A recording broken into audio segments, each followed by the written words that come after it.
Hello बच्चों। कल के वीडियो में हम लोगों ने गुणनखंड, शून्यक, बहुपद इत्यादि के बारे में देखा था। अब इसको हम लोग आगे बढ़ाते हैं। एक क्वेश्चन लेते हैं। ये थोड़ा आईएमपी क्वेश्चन है, इसको देखिएगा। प्रश्न है x+2 आपको दे दिया है x+2 और पूछा है बहुपद x³ plus 3x² plus 5x plus 6 का गुणनखंड है या नहीं। आपको प्रश्न किस प्रकार से रहेगा, एक छोटी सी इक्वेशन दे देंगे और पूछेंगे कि ये इक्वेशन इस बड़ी इक्वेशन की, इस बहुपद की गुणनखंड है या नहीं।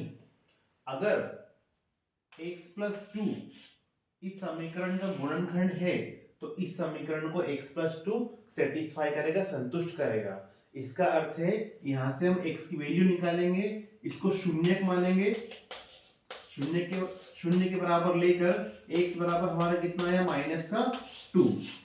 इस समीकरण को हमने 0 के बराबर माना, ठीक है। यहां से x की वैल्यू कितनी आ गई -2।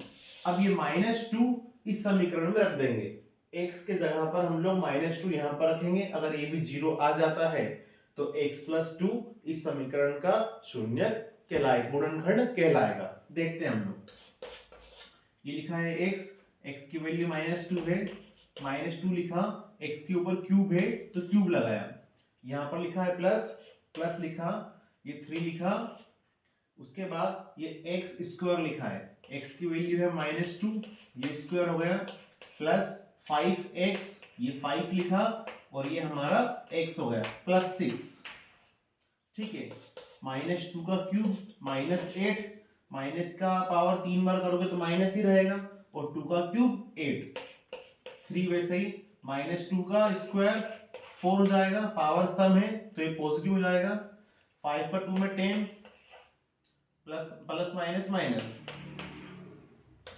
इसको हमने आगे सॉल्व करा। यहां पर देखिए ये माइनस का 8 है, ये माइनस का 10 है, ये हो गया माइनस का 18, प्लस 4 3 12 प्लस 6, माइनस का 18 वैसे ही है, 12 और 6 को जोड़ा तो ये भी 18 हो गया, ये कैंसिल हुए, कितना आ गया 0। इसका मतलब है x+2 इस समीकरण को संतुष्ट कर देता है, अतः x+2 इस समीकरण का गुणनखंड है। तो इस टाइप के सवाल भी आपको देखने को मिल जाते हैं। आगे देखते हैं।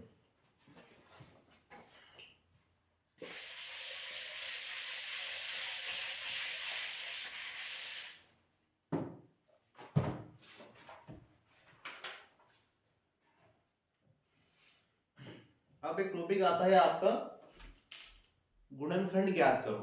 तो गुणनखंड भी 2-3 प्रकार से कर सकते हैं। एग्जाम में आएगा मध्यपद को काटकर या मध्यपद के गुणनखंड कर गुणनखंड ज्ञात करो, इस प्रकार से एक क्वेश्चन मिलेगा आपको। प्रश्न में बोल दिया जाएगा मध्यपद को विभक्त करके गुणनखंड ज्ञात करो। एक सवाल ले लेते हैं उसके लिए।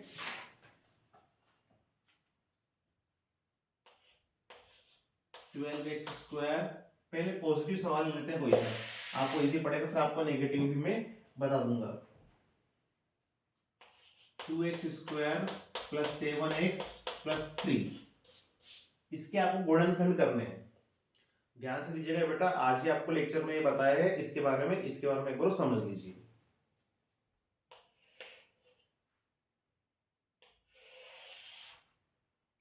गुणनखंड में जो आपका x वाला टर्म है, x वाला पद है, x की पावर 1 वाला, ये x² है, x की पावर 1 वाला जो पद है, इसको हमें दो भागों में तोड़ना है। अब उसके लिए ये लिखा है 7x, अभी दो मिनट के लिए आप इन्हें छोड़िए। ये x लिखा है, ये आपका चर है, चर को छोड़िए, आप अचर पे बात कीजिए। ये 2, ये 7, ये 3 अचर, मैंने इसके बारे में बता चुका हूं आपको। चर वो होते हैं, चर मींस वेरिएबल, जो बदल जाते हैं, लेकिन अचर वो होते हैं, अचर मींस कांस्टेंट, जो बदलते नहीं है। अचर संख्याएं होती है। तो हम लोग इस पर बात करते हैं 7 पर।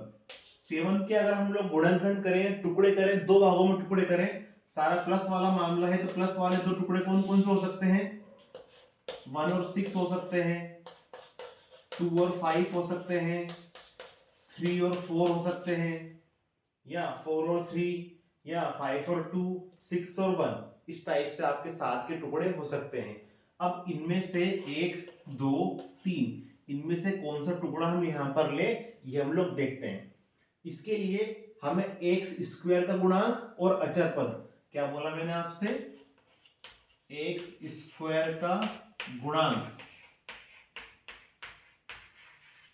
एक्स स्क्वायर का गुणांक और अचर पद, इन दोनों को देखना है। इसके लिए आपको एक्स स्क्वायर का गुणांक और अचर पद दोनों को देखना है। इन दोनों का हम लोग मल्टीप्लाई करेंगे, ठीक है।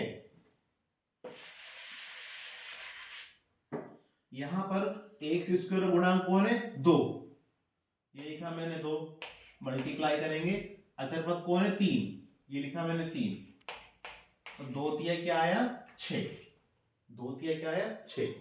अब मेरी बात ध्यान से सुनिएगा, ये जो हमारा उत्तर आया क्या आया 6, तो इस 7x को ऐसे 2 भागों में तोड़ो, इस 7 को ऐसे 2 भागों में तोड़ो कि उन 2 भागों का गुणा 6 आए। इस 7x को ऐसे 2 भागों में तोड़ो कि उन 2 भागों का गुणा क्या आए 6 आए। अब यहां पर 7 को 1 2 3 भाग में हम तोड़ के मैंने आपको बताया, तो इसमें से केवल ये वाला ही टर्म ऐसा है जिसको गुणा करेंगे तो 6 आएगा। देखो 7 को हम लोग 1 और 6 में तोड़ सकते हैं, तो इस 1 और 6 का गुणा क्या हो गया 6, हमें ये वाला 6 चाहिए, ठीक है। हमने एक्स स्क्वायर गुणा और अचर पद का अचर पद, इन दोनों को गुणा करा तो क्या आया 6। अब इस 7 को ऐसे 2 भागों में तोड़ना है जो हमें गुणा करने पर 6 दे दे, तो केवल 1 और 6 ही है, तो इसलिए हमने ये वाला चूज करा, ठीक है। अब 1 और 6 को जोड़ेंगे तो क्या हो जाएगा 7। एक्स वाले फॉर्मेट में लिख दो, x 1 को लिख देंगे x, ये x का मल्टीप्लाई करो, ऐसा भी बोल सकते हो आप, ये हो गया 6x, ये हो गया 7x, x में 6x जोड़ा तो 7x। ध्यान दीजिएगा, ये लिखा आपका 2x स्क्वायर प्लस 7x को लिख दिया मैंने x प्लस 6x, इसको लिख दिया, ये 3 आपका वैसा ही चल रहा है, ठीक है। अब यहां से हमें 2 के जोड़े बनाने हैं, इन दोनों को देख लीजिए, इन दोनों को देख लीजिए, यहां से कुछ कॉमन आ रहा है, यहां से x कॉमन आ रहा है, ध्यान दीजिए। तो यहां पर पावर 2 है x की, x कॉमन लिया, यहां बचा ये 2 बचा, अब x की पावर 2 है तो एक x बच जाएगा, ये प्लस लिखा, x यहां से कॉमन ले ले तो क्या बचेगा 1, इस x को 1 इंटू x हम लोग लिख सकते हैं, ठीक है। यहां पर था भी ये आपका, डायरेक्टली उसको लिख दिया हमने 1 इंटू एक्स, तो हमने यहां से x की पावर 2 थी तो एक x कॉमन ले लिया तो 2 वैसा ही है और एक x बच गया, प्लस यहां से 1 बच गया। अब एक छोटी सी ट्रिक है, जो ब्रैकेट यहां रहता है वही ब्रैकेट यहां आता है। अब इन दोनों को देखिए आप जरा, इन दोनों में से कॉमन क्या आ रहा है 3 कॉमन आएगा, प्लस 3 कॉमन ले लीजिए, 3 का डिवाइड करेंगे 3 2 जा 6, 3 3 जा 1, यहां जो ब्रैकेट है वही ब्रैकेट आपका यहां आता है। अगर ऐसे समझ में नहीं आए तो 6x लिखा है, 6 को 3 इंटू 2 लिख सकते हैं, ये x वैसा ही, ये 3 वैसा ही, 3 कॉमन ले लो दोनों तरफ से, 3 कॉमन लिया, यहां क्या बचा 2x प्लस यहां क्या बचेगा 1, तो ये 2x प्लस 1 ऐसे आया, ठीक है। अगर ये ऐसे भी आपको समझ में नहीं आए तो इसके लिए मैंने आपको अभी बताया था, जो ब्रैकेट यहां है वही ब्रैकेट यहां होगा, ये हमने वही ब्रैकेट यहां बना दिया, यहां पर 2x प्लस 1 लिखा था तो यहां पर भी 2x प्लस 1 लिख दिया। अब इस नंबर 1 नंबर 2 इस दूसरे वाले पद को देख लेना, इसको और इसको देखना, इसको हमको डिवाइड करना है, एक साला घटा, ये 6 लिखा है 2 लिखा है, 2 तिया 6, इन दोनों को देखिए ध्यान से, 2 तिया 6 तो 3 प्लस का 3, पूरा सवाल प्लस में है, ठीक है। तो आप कैसे भी इस टाइप को आप कॉमन ले सकते हैं।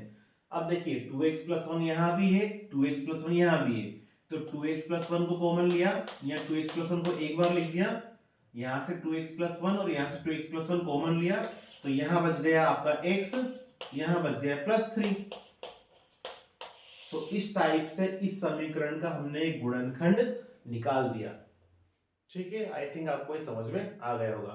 अब मैं आपको एक माइनस वाला बताता हूं, इसे नोट कर लीजिए।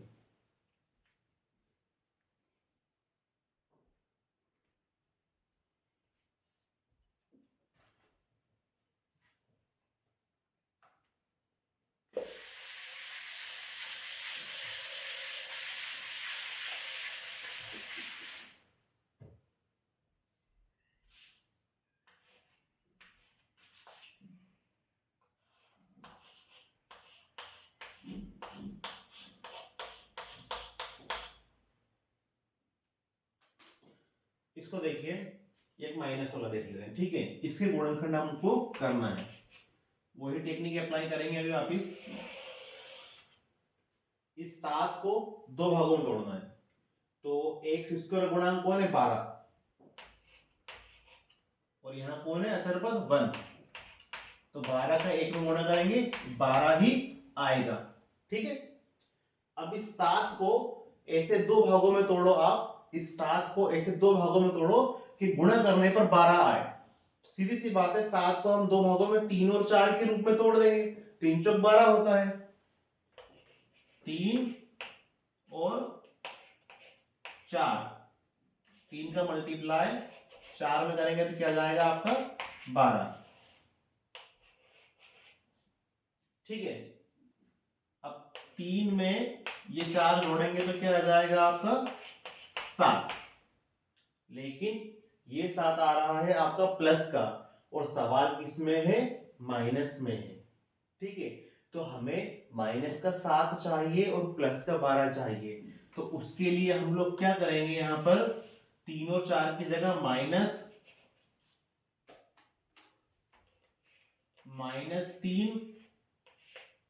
-3 में -4 का गुणा कर देंगे, -3 गुणित -4, तो 12 ही बनेगा, माइनस माइनस प्लस हो जाएगा गुणे में। ठीक है, ये लिखा मैंने -3, ये लिखा -4, ये हो गया -7, या x के रूप में लिखो -3x, ये हो गया -4x, बराबर हो गया -7x। तो इस प्रकार से हम लोग माइनस वालों को भी तोड़ देते हैं। आगे देखिए, ये 12x² वैसे ही लिखा, 7x को लिख दिया हमने -3x -4x +1 वैसा ही है। ठीक है, अब कॉमन ले लीजिए, इन दोनों को देखिए, यहां से 3 और x कॉमन आ रहा है। क्या कॉमन आ रहा है, 3 और x। 3 को देखिए, 12 को देखिए, 3 का 12 में भाग दीजिए 4, 3 चौक 12, यहाँ x की पावर 2 है, एक x हमने ले लिया तो एक x आपका बच गया, ये लगा माइनस, ये 3x है, यहाँ 3x हमने कॉमन ले लिया तो क्या बचेगा यहाँ पर 1, या आपको ऐसे समझ में नहीं आए तो 3x में 3x का भाग देंगे तो 1। अब यही ब्रैकेट यहाँ आता है, हमने यही बताया था, यही ब्रैकेट हमने यहाँ लिख दिया 4x - 1। यहाँ पर जो साइन लगा रहता है सेकंड नंबर पर, पीछे से सेकंड नंबर पर, लास्ट से सेकंड नंबर पर 1 2, यहाँ पर जो साइन लगा रहता है सेकंड नंबर का, वही साइन यहाँ आता है बेटा। ये माइनस लगा है तो माइनस, यहाँ 4x है, यहाँ 4x है, तो यहाँ क्या जाएगा 1। 4x - 1 यहाँ भी है, 4x - 1 यहाँ भी है, हमने कॉमन ले लिया 4x - 1। यहाँ क्या बचा है 3x, यहाँ क्या बचा है -1। तो ये इस सवाल का गुणनखंड आपका होता है। ठीक है, आई थिंक आपको बेटा ये भी समझ में इजीली आ गया होगा।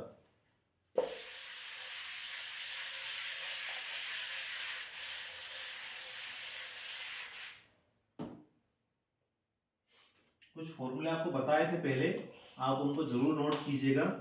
एक बार फिर से लिख देता हूं, x² - y², एक बार तो माइनस में और एक बार प्लस में, x + y का होल स्क्वायर, x + y की घात 2 है पूरे उसका, तो इसका फॉर्मूला होता है x² + y² plus 2x Y.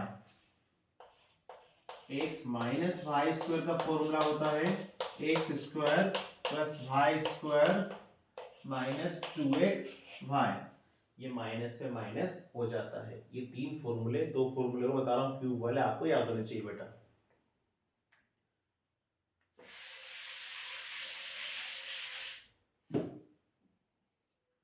एक फॉर्मूला है आपका x प्लस वाई का होल क्यूब पावर 3 वाला, ये भी सरल है, इसको ऐसे याद रखिएगा, x cube plus y cube plus 3x y और ब्रैकेट में x प्लस वाई। इसी प्रकार माइनस का x माइनस वाई का cube, x cube minus y cube minus 3x y bracket में x माइनस वाई।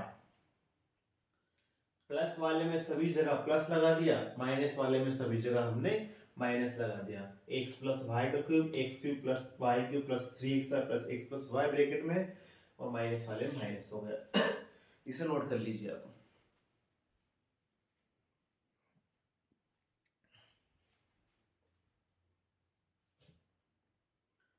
ठीक है, इसी प्रकार एक फॉर्मूला और है x plus a x plus b। इसका फॉर्मूला है x square plus a plus b x plus a b. ये सवाल का ये फॉर्मूला काम आएगा जब आपसे बोलेगा कि बिना गुणा करे इसको सोल्व करो किसी सवाल को। मैं बताऊंगा अभी कोई सवाल में अगली, तो आपको ये फॉर्मूला यूज करना पड़ेगा। ठीक है, देखते हैं इसका सवाल।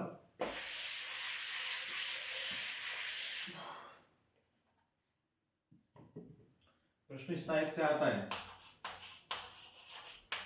सीधे गुणा ना करके आपको दो नंबर दे दिए जाएंगे, जैसे ये 105 और 106 को हल करो।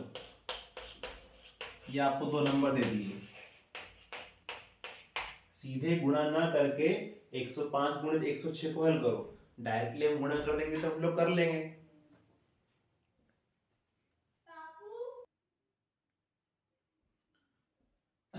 तो देखिएगा, इस फॉर्मूले का यूज करेंगे।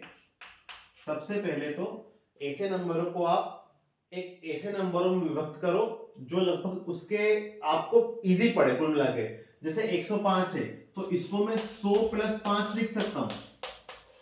105 को मैं 100 प्लस 5 लिख सकता हूं।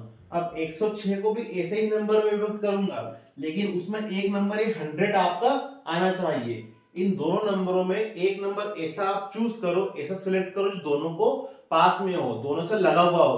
तो 105 को 100 प्लस 5 और 106 को हम लोग लिख देंगे 100 प्लस 6, ताकि हमारा ये वाला फॉर्मेट बन जाए। ये लिखा है 100 प्लस 5 100 प्लस 6। हमारा 100 कौन हो गया x, 5 कौन हो गया a। ध्यान से देखो आपका 100 क्या हो गया x और ये 5 क्या हो गया a। ये लिखा देखो 100 हो गया आपका x और आपका 6 हो गया b।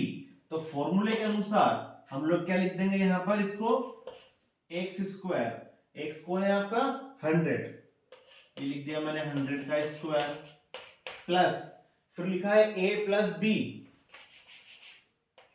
a कौन है हमारा 5 और b कौन है 6, a प्लस b। फिर लिखा है x, x कौन है हमारा 100, ये लिख दिया मैंने 100, प्लस ये लगाया प्लस ab, a है हमारा 5 और b है हमारा 6, ये लिख दिया मैंने a, ये लिख दिया b। तो हमने यहाँ पर फॉर्मूला ये वाला अप्लाई कर दिया। इसको आगे सोल्व करेंगे। 100 का स्क्वायर करना इजी है, देखो 1 का स्क्वायर तो 1 ही हो गया, इस जीरो का स्क्वायर करेंगे, पावर 2 है तो इस जीरो को, ये वाले जीरो को 2 बार लिख दो, लिख दिया। इस जीरो को भी पावर 2 है यहाँ पर, तो इस जीरो को भी 2 बार लिख दिया। यहाँ देखो 5 और 6 11, ये लिख दिया मैंने 11। यहाँ पर 2 जीरो लगे हैं तो 2 जीरो लगा दो, हमने इनका गुणा कर दिया, और 5 का 6 में करेंगे तो 30। ठीक है, इनको जोड़ेंगे, देखो यहाँ पर ये जीरो में ये जीरो जोड़ा, इसमें ये जीरो जोड़ा, जीरो आया, इस जीरो में ये जीरो जोड़ा, जीरो, फिर इसमें तीन जोड़ा तो क्या आया, तीन आया, इस जीरो में वन जोड़ा, वन आया, इस जीरो में वन जोड़ा, वन आया, ये वन आपका वैसा ही है। तो इस प्रकार के सवाल आप लोग आसानी से कर सकते हो। आई थिंक आपको ये समझ में आ गया होगा। ठीक है, बाकी इस टाइप के सवाल, इस फॉर्मूले से संबंधित सवाल मैं अगले वीडियो में आपको बताता हूँ। ठीक है, जब तक अच्छे से आप लोग स्टडी कीजिए बेटा। Thank you.